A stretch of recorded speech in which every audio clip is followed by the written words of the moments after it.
അല്ല, അതിപ്പോൾ BJP ജയിച്ചു. അവരൊരു രാഷ്ട്രീയ പാർട്ടിയല്ലേ. അവർ പറഞ്ഞാൽ അതൊന്നും അല്ലല്ലോ. അവരിവിടെ കേരളത്തിൽ അധികാരത്തിൽ വരുമെന്നല്ലേ പറഞ്ഞത്. അവർക്ക് നേരത്തെ ഒരു സീറ്റ് ഉണ്ടായിരുന്നു, ഒന്നിലധികം സീറ്റ് കിട്ടി. ഞാൻ പറഞ്ഞല്ലോ, ഇവർ തമ്മിലൊരു ഡീലുണ്ടായിരുന്നു.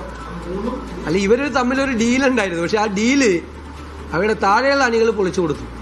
ആ ഡീല് ഞങ്ങൾ പുറത്തു പറഞ്ഞത് ഞങ്ങൾ ബുദ്ധിപൂർവ്വം പറഞ്ഞാണ്. തിരഞ്ഞെടുപ്പ് കാലത്ത് ഞങ്ങൾ അജണ്ടയാക്കിയല്ലോ അത്. CPM BJP ഡീല് ഞങ്ങൾ അജണ്ടയാക്കിയത് വെറുതെ അല്ല. അത് മുകളിലെ നേതാക്കന്മാർ തമ്മിലുള്ള ഡീലാണ്. താഴെയുള്ള അവരുടെ അണികൾ അത് പ്രാവർത്തികമാക്കാൻ സമ്മതിക്കരുതെന്ന് വിചാരിച്ചാണ് ഞങ്ങളത് ഡീലാക്കിയത്. ഞങ്ങളത് അജണ്ടയിൽ, തെരഞ്ഞെടുപ്പ് അജണ്ടയിലേക്ക് കൊണ്ടുവന്നു.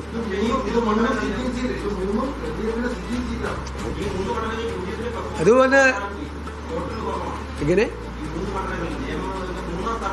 അതൊക്കെ ഓരോ തരംഗമല്ലേ, ഓരോ ഇതല്ലേ, ഓരോ സീറ്റുകളിലുള്ള ഓരോ ഇതല്ലേ. LDFന്റെ സീറ്റല്ലേ തോറ്റത്? ഇല്ല, എല്ലാ സീറ്റും LDFന്റെ സിറ്റിംഗ് സീറ്റല്ലേ. ഞങ്ങളതൊക്കെ 3ാമത്തെ സ്ഥാനത്തല്ലായിരുന്നു അവിടെ നേരത്തെയും.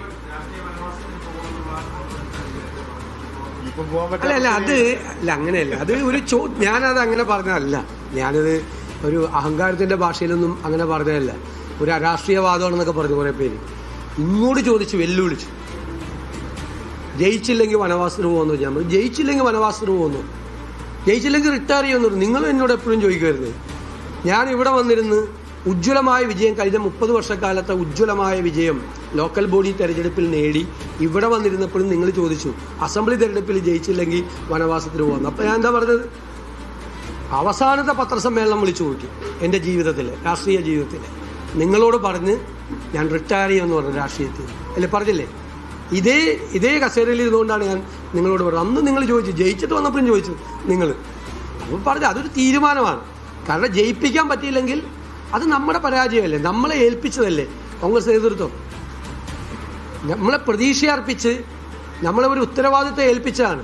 നിങ്ങളുടെ റിസൾട്ട് ഉണ്ടാക്കുമെന്നുള്ള പ്രതീക്ഷയോടുകൂടി.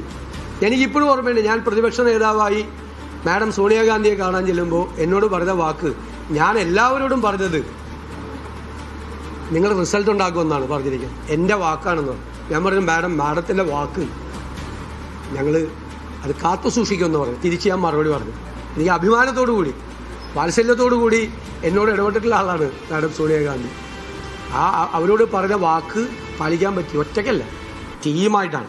എല്ലാവരും കൂടി ഒരുമിച്ച് നിന്നുകൊണ്ടാണ് ആ ടീം ബിൽഡ് ചെയ്യാൻ പറ്റി. അതിൻ്റെ ഏകോപനം നടത്താൻ പറ്റിയെന്നുള്ളത് മാത്രമാണ് എൻ്റെ റോൾ. എൻ്റെ റോൾ അതാണ്. അതിൽ ഞാൻ പരാജയപ്പെട്ടിരുന്നെങ്കിൽ അത് എൻ്റെ പരാജയമാണ്. അതല്ലാതെ വ്യക്തിപരമായി ജയിക്കുമ്പോൾ അതിൻ്റെ ക്രെഡിറ്റ് എടുക്കാൻ വേണ്ടി പരാജയപ്പെട്ട എൻ്റെ പരാജയം എന്ന് പറഞ്ഞതല്ല. ഇത് ടീമിനെ ബിൽഡപ്പ് ചെയ്ത് ഒരു ലീഡർഷിപ്പ് നിൽക്കുകയല്ലേ. UDFന്റെ ചെയർമാൻ സ്ഥാനം എന്ന് പറയുന്നതല്ലേ പ്രതിപക്ഷ നേതാവിൻ്റെ സ്ഥാനം. ആ ജോലി അതാണ്, ആ ഉത്തരവാദിത്തം അതാണ്. അതിൽ പരാജയപ്പെട്ടാൽ പിന്നെ നമ്മൾ തൂങ്ങിക്കിടക്കാമോ? പാടില്ല. അപ്പൊ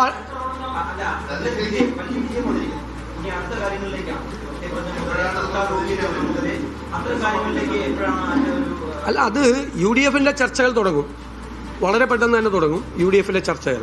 കോൺഗ്രസിന്റെ മുഖ്യമന്ത്രി സ്ഥാനം തീരുമാനിക്കേണ്ടത് കോൺഗ്രസ് ഹൈക്കമാൻഡാണ്. അതിനൊരു നടപടിക്രമമുണ്ട്. ആ നടപടിക്രമം ഇന്നോ നാളെയോ കോൺഗ്രസ് ഹൈക്കമാൻഡ് പ്രഖ്യാപിച്ച് ആ നടപടിക്രമം പൂർത്തിയാക്കി കോൺഗ്രസിന്റെ ഒരു മുഖ്യമന്ത്രി ഉണ്ടാവും. ബാക്കി ഘടകകക്ഷികളുമായിട്ട് ആലോചിച്ച് ഇപ്പോൾ സീറ്റ് വിഭജനം നടത്തിയപ്പോൾ നിങ്ങൾക്ക് ആർക്കും ഒരു വാർത്ത പോലും കിട്ടിയില്ല, ഒരു അപസ്വരം ഉണ്ടായില്ല. ചരിത്രത്തിൽ ആദ്യമായി 140 സീറ്റുകളുടെ വിഭജനം UDF നടത്തിയപ്പോൾ ഒരു അപസ്വരം പോലും ഉണ്ടായില്ല. ഞങ്ങൾക്ക് 3 സീറ്റ് കൂടുതൽ തന്നു ഘടകകക്ഷികൾ. കോൺഗ്രസിന് 3 സീറ്റുകൾ കൂടുതൽ തന്നു ഘടകകക്ഷികൾ ഇല്ലേ. തന്നിട്ട് ഒരു അപസ്വരം പോലും ഇല്ലാതെ ചെയ്തു. എല്ലാവരും വർക്ക് ചെയ്തു. ചില കോൺഗ്രസ് സ്ഥാനാർത്ഥികളെയൊക്കെ ചില ഘടകകക്ഷികൾ അങ്ങ് ഏറ്റെടുത്തു. ഞങ്ങളുടെ പ്രവർത്തകരെക്കാൾ കൂടുതൽ ആവേശത്തിൽ അവർ വർക്ക് ചെയ്തു പല സ്ഥലത്തും. ഘടകകക്ഷികൾ മത്സരിച്ച സ്ഥലത്ത് കോൺഗ്രസ് പ്രവർത്തകരെ അവരെ ചുമലിലേറ്റിതേ ഇരിക്കുന്നു.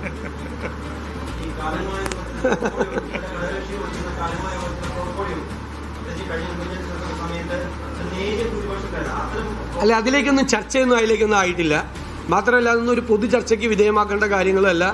UDF വളരെ ഭംഗിയായി അക്കാര്യങ്ങളെല്ലാം ചർച്ച ചെയ്ത് ഗംഭീരമായിട്ട് തീരുമാനിക്കും.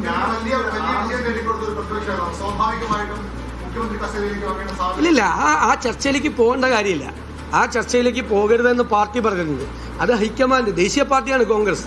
അതിന് ഹൈക്കമാൻഡിൻ്റെ ഒരു പ്രൊസീജിയർ ഉണ്ട്. ആ പ്രൊസീജിയർ അനുസരിച്ച് അവരത് പ്രഖ്യാപിക്കും.